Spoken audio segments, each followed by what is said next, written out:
Di dunia kita yang sekarang ini, yang rasanya penuh banget dengan konflik atas nama keyakinan, ternyata ada sebuah gagasan unik yang muncul dari negara kepulauan terbesar di dunia. Nah, hari ini kita akan coba bedah bareng-bareng apa itu Islam Nusantara. Sebuah model toleransi dari Indonesia yang siapa tahu bisa jadi jawaban untuk tantangan zaman. Di mana-mana kita sering banget kan ya melihat ketegangan ini. Di satu sisi ada tradisi agama yang menuntut kemurnian. Di sisi lain ada budaya lokal yang kaya dan beragam. Jadi pertanyaannya, yang mungkin juga ada di benak kita semua, bisa nggak sih keduanya ini hidup bareng, berdampingan di era modern ini? Apalagi ketika ada ideologi-ideologi ekstremis yang menuntut semuanya harus seragam dan menolak apapun yang berbau lokal. Nah, yang menarik, buat cari jawabannya, kita nggak usah jauh-jauh ke Timur Tengah yang jadi pusat sejarah Islam.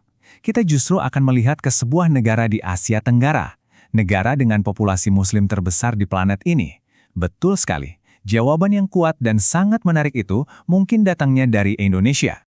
Oke, setiap ide besar itu kan pasti ada otaknya ya, ada arsiteknya.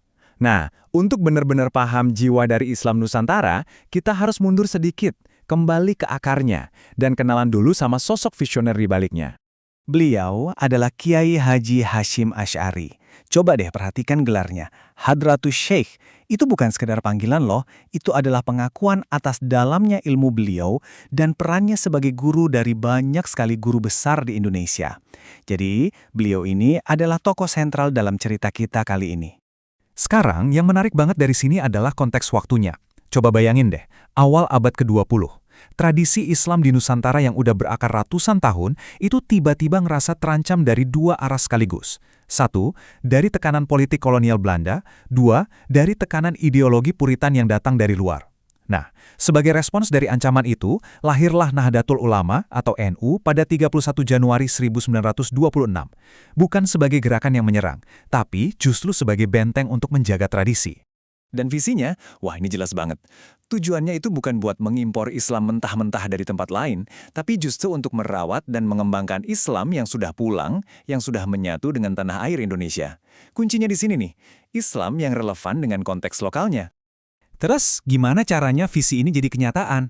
Nah, jawabannya ada dalam sebuah konsep yang kita kenal sekarang sebagai Islam Nusantara. Jadi, apa sih sebenarnya Islam Nusantara itu?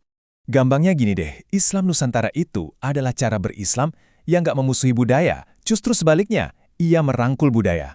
Ini adalah sebuah pendekatan yang melihat kearifan lokal bukan sebagai ancaman, bukan sebagai sesuatu yang harus diberantas, tapi justru sebagai wadah yang pas untuk mengekspresikan nilai-nilai Islam itu sendiri. Filosofi ini tuh dibangun di atas pilar-pilar yang luar biasa.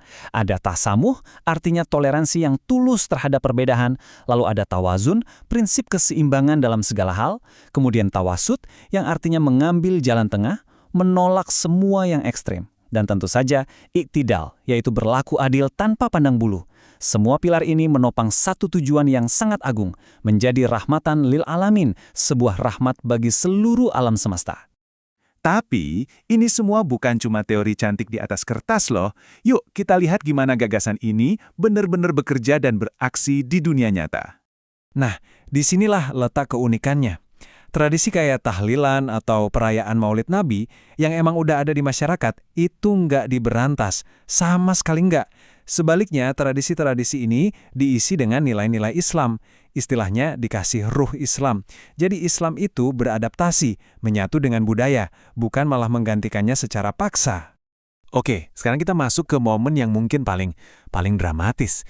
Indonesia baru aja merdeka, baru aja proklamasi. Tapi Belanda datang lagi, niatnya mau menjajah ulang. Bisa bayangin kan, situasinya genting banget. Pertanyaannya, apa peran para ulama saat itu? Dan jawabannya datang dalam bentuk yang sangat menggetarkan. Kiai Hashim Asy'ari mengeluarkan sebuah fatwa yang kemudian kita kenal sebagai resolusi jihad. Intinya apa? Membela tanah air, walaupun negara Indonesia ini secara formal bukan negara Islam, adalah sebuah kewajiban agama. Sebuah jihad di jalan Tuhan. Wah, ini adalah momen puncak yang menyatukan iman dan kebangsaan, bukti nyata dari filosofi Islam Nusantara. Oke, kekuatan historisnya emang keren banget, nggak bisa dibantah. Tapi pertanyaan besarnya sekarang adalah, apakah gagasan yang lahir hampir seabad lalu ini masih relevan, masih punya tempat di dunia kita yang sekarang? Di sini kita bisa lihat perbedaannya, kontras banget kayak siang dan malam. Kalau ideologi ekstremis itu mau membersihkan budaya lokal, Islam Nusantara justru merawatnya. Ekstremisme menuntut keseragaman yang kaku, sementara Islam Nusantara merayakan keragaman. Dan mungkin yang paling krusial di zaman sekarang, ia membela keutuhan negara bangsa, bukan malah berusaha menghancurkannya dari dalam. Dan perjuangan ini ya terus jalan sampai sekarang. Bukan cuma lewat kata-kata, tapi lewat karya yang nyata.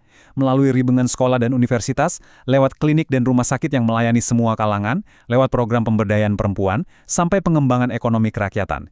Inilah wujud nyata Islam Nusantara di abad ke-21.